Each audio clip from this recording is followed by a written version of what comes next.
कि यदि परिषद के 2/3 सदस्यों को ये लगता है कि किसी पार्षद का कृत्य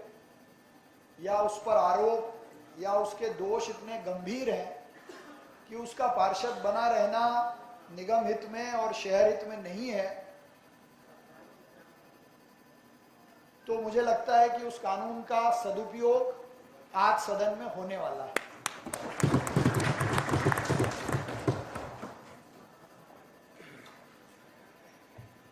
संभागायुक्त को भी हमने सूचित किया था, उन्होंने भी पार्षद अनवर कादरी के खिलाफ पार्षद पद से उनको निष्कासित करने की कार्रवाई आरंभ की है। मुझे विश्वास है कि संभागायुक्त भी पर्याप्त सुनवाई का अवसर देने के बाद न केवल पार्षदी समाप्त करेंगे, पर उनके अधिकार क्षेत्र में यह भी आता है कि वो आने वाले कुछ सालों के लिए उनको पार्षद पद के चुनाव लड़ने से भी रोक सकते हैं, तो उसका भी वो आदेश पारित करेंगे। लेकिन इंदौर जैसा शहर जिसकी तारीफ दुनिया में होती हो, देश का सबसे स्वच्छ शहर हो, ऐसे में यहां का एक चुना हुआ प्रतिनिधि लव जिहाद जैसे कृत्य को फंड करता हो, प्रोत्साहित करता हो, और लव जिहाद होता है, इसके कई फैसले केरला हाईकोर्ट ने भी दिए हैं। और केरला स्टोरी जैसी पिक्चर अगर आप लोगों ने नहीं देखी हो तो एक बार आपको जरूर देखना भी चाहिए। और केवल लव जिहाद को फंडिंग करने के आरोप का विषय नहीं है, शहर में कहीं भी देशद्रोह की गतिविधि हो और उसमें पार्षद अनवर कादरी का नाम न आए, ये भी असंभव है। ये सब हमने देखा। राज्य सुरक्षा कानून कई बार लगना हो, कई सारे मुकदमे में नाम आना हो,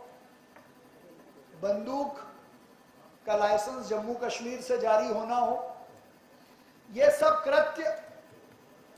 सीधे तौर पर इस बात की ओर इंगित करते हैं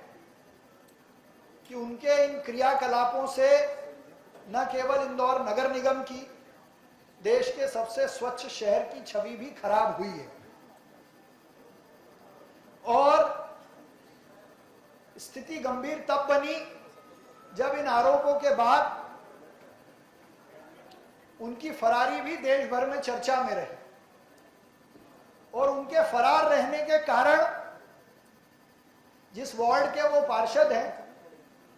वहां के आम लोग, वहां के नागरिक, वहां की जनता उनको आज तक अपने कामों के लिए ढूंढ रही है। ऐसे में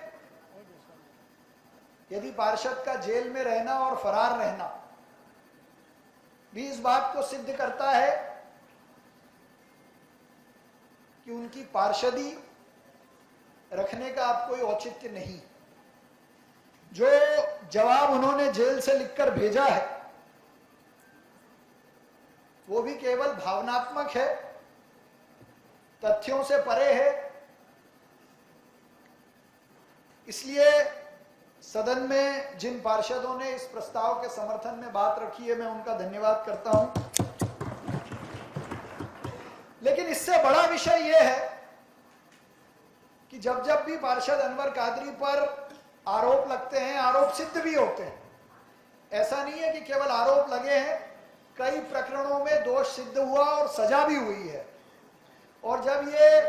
लव जिहाद का आरोप लगा तो उनकी पार्टी कांग्रेस ने उनके खिलाफ कोई कार्रवाई नहीं की,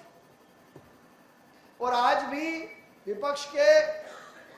सारे पार्षद इस प्रस्ताव के आने के पहले सदन छोड़कर चले गए।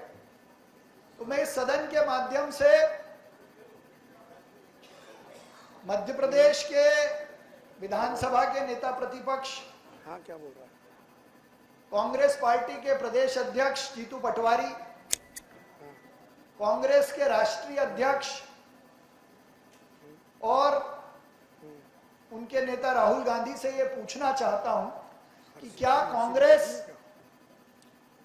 लव जिहाद के समर्थन में है, जो उनके पार्टी के सभी पार्षद इस प्रस्ताव के आने के पहले सदन छोड़कर चले गए, या क्या कारण है कि उन्होंने ऐसे आरोप लगने के बाद भी पार्षद अनवर कादरी पर कोई कार्रवाई नहीं की, यहां तक कि कारण बताओ सूचना पत्र भी जारी नहीं किया। तो मैं आपके माध्यम से और इस सदन की ओर से लिखित में हमारे सभी पार्षद साथी जितने यहां बैठे हैं, 2/3 बहुमत से ज्यादा है, केवल हाथ उठाकर नहीं, लिखित में इस प्रस्ताव के ठहराव के समर्थन में हस्ताक्षर के साथ ये प्रस्ताव पारित कर रहे हैं। मेरा आपसे आग्रह है कि इनकी पार्षदी समाप्त कर इसकी सूचना राज्य सरकार को और चुनाव आयोग को तुरंत भेजी जाए कि नोटिफिकेशन के साथ वार्ड 58 को पार्षद से रिक्त माना जाए और रिक्तता को पूर्ति करने की जो कार्रवाई होती है वो अलग है, लेकिन आज के इस ठहराव और प्रस्ताव के पारित के बाद उनकी पार्षदी खत्म मानी जाए, ऐसा मेरा इस सदन के माध्यम से आपसे आग्रह है। यदि जहां तक उसमें उनका पक्ष सुनने की बात है,